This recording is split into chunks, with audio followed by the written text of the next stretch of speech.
Dzied dzircenītis aizkrāsnē, nāc bērniņ mātei auzotē, ak, neprasī nav maizītes, skats, kad tur laukā zvaigznītes, skats.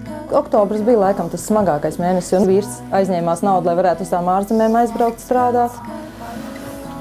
Un līdz ar to mēs tādu palikām, ja viņš tur pusēdis, ja mēs pusēduši. Nu nāc, Gintu, iesim uz mājām. Indra un Jānis ar 3 dēliem dzīvo Saldus rajona Druvā.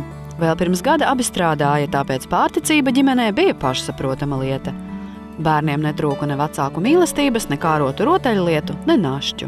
Vīram ir tāds specifisks darbs, viņš ir niedru jumta jumiķis. Un trekanajos gados saucamies, tad viņam bija daudz ko darīt. Tad bija tiešām tā, ka objekti gaidīja rindā. Tad vienā acu mirklī dzīve apmeta pamatīgu kūleni. Pagājušais gads mums bija tā, ka vispār visiem bija krīze, arī tiem uzņēmējiem, kas parasti pasūtīja tos jumtus. Un tā, kopš janvāra abi divi ar vīru bijām bez darba, līdz pat septembra beigām, jā. Rādījums visu laiku studēja un palīdzēja mums, bet, visu laiku centāmies kaut kā paši arī izsisties vēl, kā par spīti vēl mazais tieši tajā laikā arī vēl pieteicās. Man jau vēders auga ar to izredzes ruka kaut ko atrast vispār kādu darbu. Rudenī Jānis atrada darbu Nīderlandē un devās peļņā, tāpēc mazais Gatis piedzima tēvam esot svešumā. Lai visu laiku pa galvu nejauktos drūmas domas, Indra pieteicās par brīvprātīgo Saldus sarkanajā krustā. Gādāja par citiem, taču pati nespēja palūgt palīdzību. Talkā nāca sarkanā krusta cilvēki. Tas šī palīdzība, kas bija ar pēdu šai Latvijai, tur jau mēs arī pat nepieteicāmies paši. Dats vienkārši zināja, kā mums iet, un viņa teica, es tev pierakstīju, nāc uzrakst iesniegumu. Pārtikas paka bija īstajā brīdī, jo vīrs Nīderlandē vēl nebija saņēmis pirmo algu un ģimene atradās uz pamatīga sēkļa. Viens brīdis bija tāds, ka mums cukurs nebija mājās. Tas bija man tā nepierasti, jo viņam bija toreiz tā vannā putra, biezputra. Es saku, es nevaru, man nav, es nevaru ne nopirkt, ne izvārīt. Ir pagājuši vairāki mēneši, kopš Indras ģimene saņēma palīdzību no Pārtikas bankas. Jānis Nīderlandē nopelnīja naudu un atgriezās Latvijā.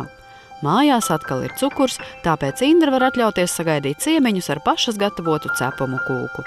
Kādreiz, kad nebija cepeškrāsnes, tad šī man bija pat ejošākā un firmas ēdiens manās mājās. No cepumiem. Ai, kā man te iet skaisti. Pat nejauši ienācējs šajās mājās jūtas gaidīts, jo Indras ģimenē noteicošās ir labās emocijas. Brālis tik guļ un guļ, vai ne? Brāli mastiņas ciet ir, paskatīt. Ciet? Jā, guļ tīts. Nu. Es te guļu un Gins te. Gintam ir 4 gadi, Gustam jau 6, bet mazajam Gatim 2 mēneši. Abiem lielajiem brāļiem ir sava valstība, kuru pieaugušie ģimenes locekļi respektē. Nu, cilvēciņi tu pats māks, tad es cepuru nevar atrast. Ko? Reku ir. Kā ir pareizi? Nu, skaties, tas ir cepuris naks, kur tam ir jābūt. 3 garus mēnešus Indrai ar puikām bija jādzīvo bez ģimenes galvas. Tēva atgriešanās Latvijā īsi pirms Ziemassvētkiem bija prieka pilna. Mamma vakarā teica, ka rītā būs laba diena. Un tad es piecēlos. Jā, bet es neteicu, kas būs. Un tad, kad es no rīta piecēlos, tad es ieraudzīju tētes. Es domāju, ka es sapņoju vēl. Jā, bija tāds kliedziens, tētis!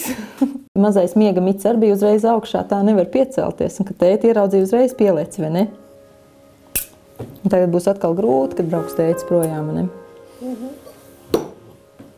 Grūti jau gāja, tad bija katru nakti uz maiņām. Vienu nakti viens, otru nakti otrs pamostās un raud, es gribu pie tēta. Lai nesauc viņu atpakaļ. Nu jā, dēliņ, tu gribi, bet ja viņš šita nevarēs darbiņu atrast, viņam jābrauc būs atpakaļ. Tomēr tādas abstraktas lietas kā darbs un nauda Gustu nespēja pārliecināt. Viņš atceras, ka reiz taču tētis strādājis arī netālajā Bauskā. Bauskā ir normālāk cilvēki. Jā. Kāpēc tu tā domā? Kāpēc tu tā saki? Tāpēc, ka tie ir labi. Nekā Nīderlandē, tu domā, jā? Skaidrs. Šis varētu būt kā džingls kādam patriotiskam aicinājumam nebraukt prom no Latvijas. Jā, Bauskā ir normālāk cilvēki nekā Nīderlandē. Indras ģimene šķiet atkal ir nostājusies uz kājām, un vismaz kādu brīdi pieaugušajiem nav jālauza galva par to, kā pabarot bērnus. Tomēr visi vīra centieni atrast darbu Latvijā pagaidām ir bijuši bez panākumiem.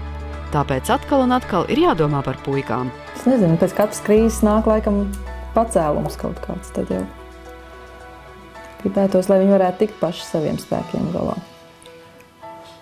Ilva Everte, Renārs Muskars, Tautas balss.